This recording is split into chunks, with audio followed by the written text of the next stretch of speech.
everyone. My name is Anna Wang. I'm a parent and a co-founder of Friends of Children with Special Needs, a nonprofit organization here in the Bay Area. And I'm going to share with you creating special needs housing with Family Partnership LLC model. So what is Family Partnership LLC? This particular model is set out to bring happiness to individuals with special needs and a peace of mind for their families.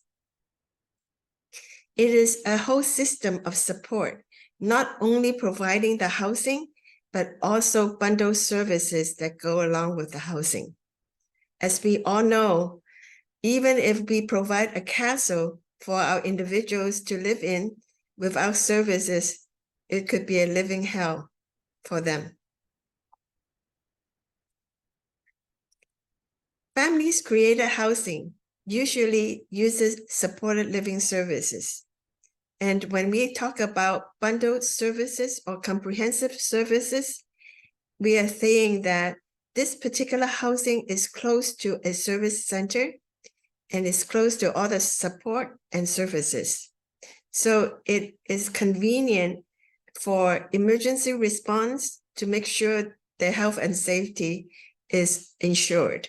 And also because it's close to a service center and the services, we don't need to worry about transportation service too much. So the bundle service begins with family support program. And actually, that's where our housing partnership LLC model came from, is because a bunch of families got together and decided what is the future housing for our children with special needs was the most ideal. So the parent support or family support program includes seminar and support groups where all the information, how to raise a child with special needs and how to plan for their future are shared in these family support group. And of course, it is a place where we can share our tears and joy. And also at this service center, we should have children's program because a lot of children with special needs enter into a service center program and they kind of grow up together. And it's more likely to become roommates when they become adult in this particular family partnership housing model. As our children grow up, we also have to bring along all the services that they need as an adult. So adult day program nearby, that's most ideal. It could be center-based or community-based. And also, some of our individuals may be able to enter in a real career where they can earn money and become more independent and also boost the self-esteem that they are contributing part of the community and society. So at the service center, we do have job training and facilitate entrepreneurship if they have those opportunities, arrange for employment through their parents' connection, and also nonprofit collaboration with other businesses and also other local businesses and employers. So why do we use the Family Partnership LLC model? This particular model is a guarantees that our adult children will have a place to live happily ever after, and also along with support and services that will make sure they are cared for every day. As you know, right now, even Section 8 housing is such a long wait list.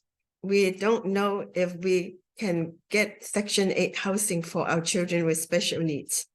And besides, a lot of the landlords do not welcome Section 8 voucher holders. So that's why we want to take kind of take matters in our own hands to guarantee our loved ones a wonderful place to live. And if we have a group of families together, forming this LLC is, of course, most cost-effective because we shared property tax and building costs and maintenance costs. And this way, we can also guarantee that the rental price for room and board is affordable for our adult children. And everyone that lives in this housing model have his or her own bedroom. They live with housemate, and definitely we need a service provider to provide the supported living services when they are all living there in this housing arrangement. And it will be an integrated community design. So we will go further into that, and you will see what I mean by that.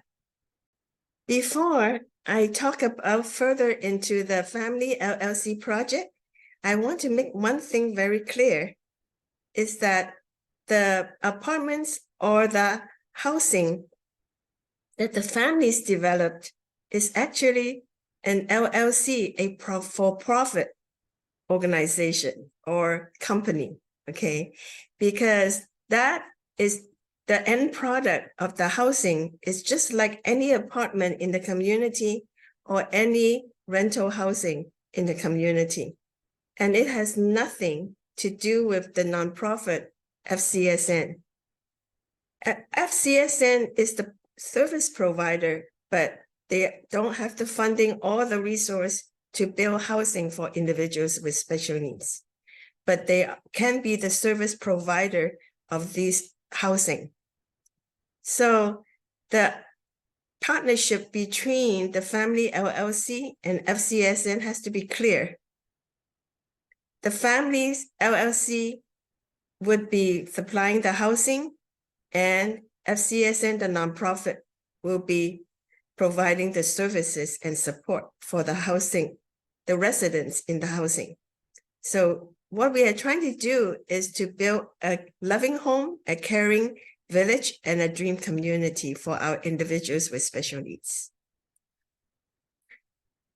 So let's look at a successful housing LLC, Family LLC that had started in 2006. So it does have the pros and a little bit of the cons that we are going through right now. Long time ago, in 2006, our investment the families has made for their loved ones with special needs are more affordable. When we shared property tax, building costs, on the average, each family have to put in $150K to $200K to guarantee housing for the rest of their lives of the special needs loved ones. They have the right to move the children with special needs into this housing when they become adults. And each person will have their own private room, and each person living in that apartment would need to private pay the rental housing price agreed upon between the clients and the LLC housing.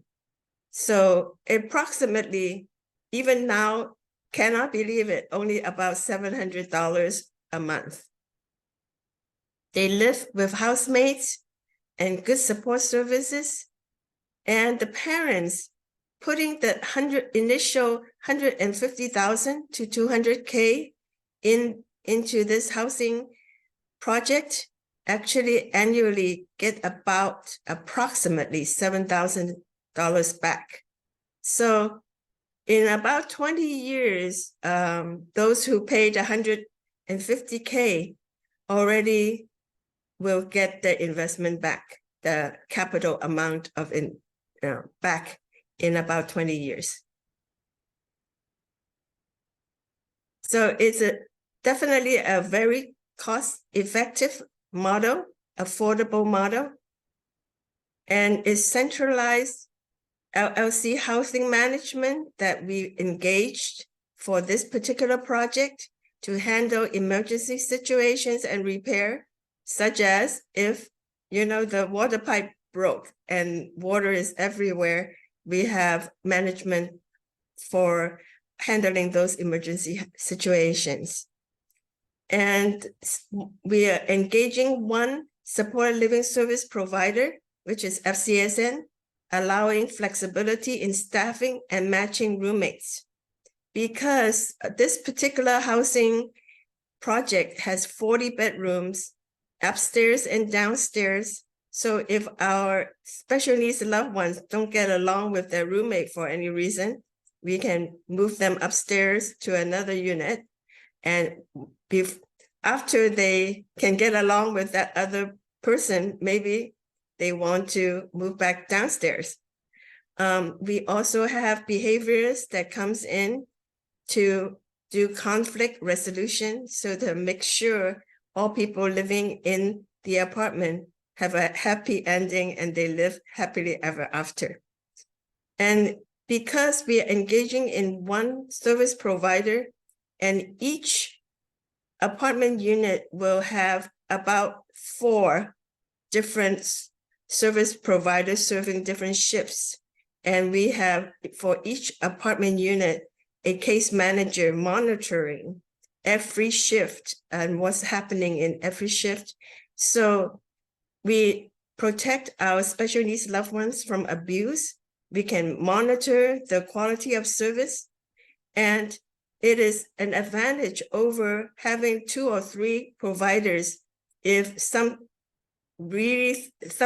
really bad happened, there is no finger pointing about whose responsibility that in that situation belongs to which staff and who caused it.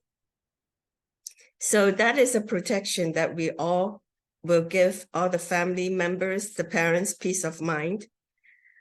So what about cons? When we have about 20 some families get together to invest in this housing project, is like many families getting married together.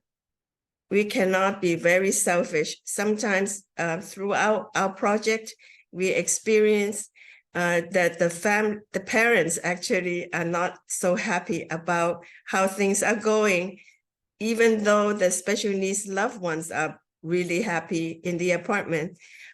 Just one kind of a little bit of unreasonable complaint from a family LLC member. They are saying that, how come my special needs loved ones always get the bottom shelf in the refrigerator to put his or her food? And that becomes a disagreement, a dispute about, everybody having equal rights. So we actually don't encourage being selfish or being self-centered on what they would like the special needs individuals to have, but rather as a community, what is best for our special needs loved ones. So the first project timeline is in 2000, year 2000. Wow, seems so long ago, huh? Over 20 years. FCS and the parents acquired the land to build. And in 2001, the zoning got changed from commercial zoning to residential zoning. And when the parents were able to change the zoning, they immediately thought of the nearby service or the bundle service they need from FCSN. So they donated half of the acquired land to FCSN for the nonprofit to build a service center. So FCSN, on the other hand, independently fundraised to build their own center nearby. In 2002, designing the apartment. 2003, groundbreaking. 2004, is a building and construction in progress. 2005, we have to make sure FCSN have the design and vendorized program already for supported living service. And the parents are in support for FCSN to be vendorized for supported living services. In 2006, both the center and the housing had a grand opening, so that we will not miss a single day when our special needs loved ones get to move into housing. Service follows immediately.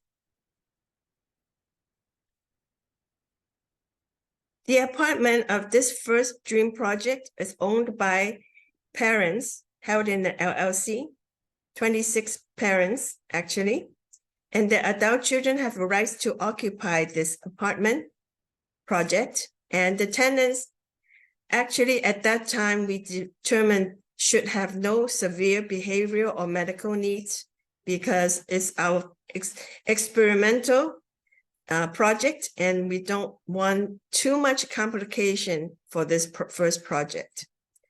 And we engage one service provider for supported living service, FCSN. It's a 4-bedroom in each unit, and this apartment complex has 10 units in it. So total of 40 bedrooms. So FCSN supported living service got vendorized, and they were able to supply the service to our special needs loved ones moved into the housing. And they live in their own apartment with their own live-in staff and roommates, and they have 24/7 support. They learned daily living skills. They live like a community since 2006. Everyone in there are so happy. All the programming's person-centered, and they are blissfully integrated into a community. 20 years ago, almost. And so what happened now? Because certainly things are different. How has the Dream Project Family Housing Partnership LLC model evolved? So we come up with more options to develop such a model. We can traditionally, just like the first project, buy land and build apartments. And the second thing is we can buy existing apartment and renovate. But that is a little difficult because, you know, existing apartments have different floor plans, and it may not be able to renovate to the way that we like how the floor plan flows for our special needs loved ones. Or buy existing condo units and be active in their homeowners association, meaning we want to make sure if we do buy condo units that our special needs loved ones is not being discriminated against in this community of condo development. And the fourth thing is really new because it just became law 2 years ago that you can build more housing units in your own residential lot. And that particular law is SB 9 that just came into effect October of 2021. So the Family Housing Partnership 2023, now the families are looking at developing high-density housing development and target land that is transportation hub land, meaning it's very close to BART station, train station, those kind of places where they allowed high-density housing development. It's not as affordable as before, unfortunately. The cost of such housing development is more like $450K to $600K for buying into the right to occupy our special needs loved ones. Now, this particular housing model that some of the families are engaged in now taking into account that some of the rooms are available for high needs clients with behavioral and medical challenges. And it's still guarantee housing by the parents, but the rights for the special needs loved ones to occupy the rooms and the housing in this housing development. Each person still have their own private room. Private pay rental housing for clients is approximately $1,000 to $1,300. We have to put in some cushion because, you know, the rental prices keep on going up, and the development prices of these housing keep on going up as well. Again, they live with housemate, good support from the service provider, and the return on parents' investment annually about $10,000. It certainly takes longer to get back what you invested. Another way is because we are targeting the transportation hub with high density housing, other developers also developing housing around those areas.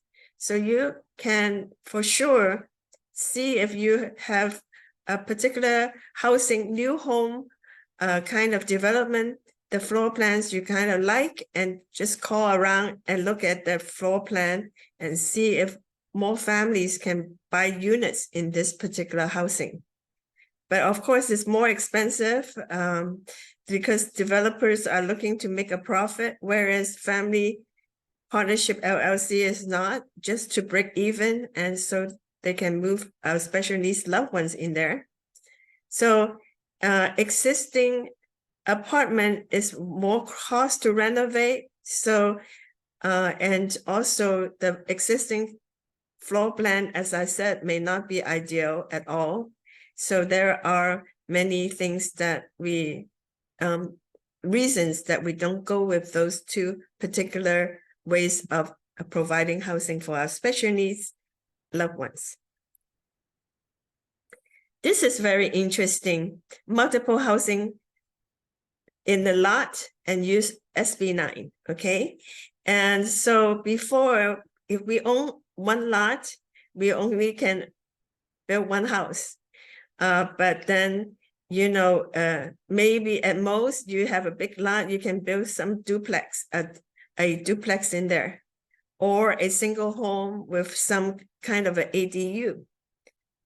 But now with SB9, you are allowed to, on a vacant lot, you can build, even without lot split, you can build 2 units of housing and 2 units of ADU. And so allows for different address and different arrangement in housing, a little bit more flexibility, not as flexible as a whole apartment. Of course, you can move the special needs individuals who don't get along with each other into another unit or ADU, but with an apartment, you can do all kinds of combinations. So if you have a big enough lot and were able to split the lot, then the possibility is even greater. In the third row, you can see that you can have 2, 3 big units of housing and an ADU. You can have all kinds of combinations. So that also provides flexibility in mixing and matching roommates and how our individuals are being cared for. We have known some group of families that have successfully implemented this particular housing model, which is a smaller housing model than our regular apartment building Family Partnership LLC. This is also Family Partnership LLC, but in a smaller scale. All the things that we are trying to do is to share resources, pull together our resource, make our special needs loved ones a home, a village, and a dream community. Right now, autism, CDC released the data that 1 out of 36 babies born will have autism. So certainly there's not enough housing to house all our special needs, especially kids with autism as they grow up. So we need multiple dream villages. Hopefully this kind of housing become a national model and an international model to serve our special needs community. Thank you for listening to my presentation.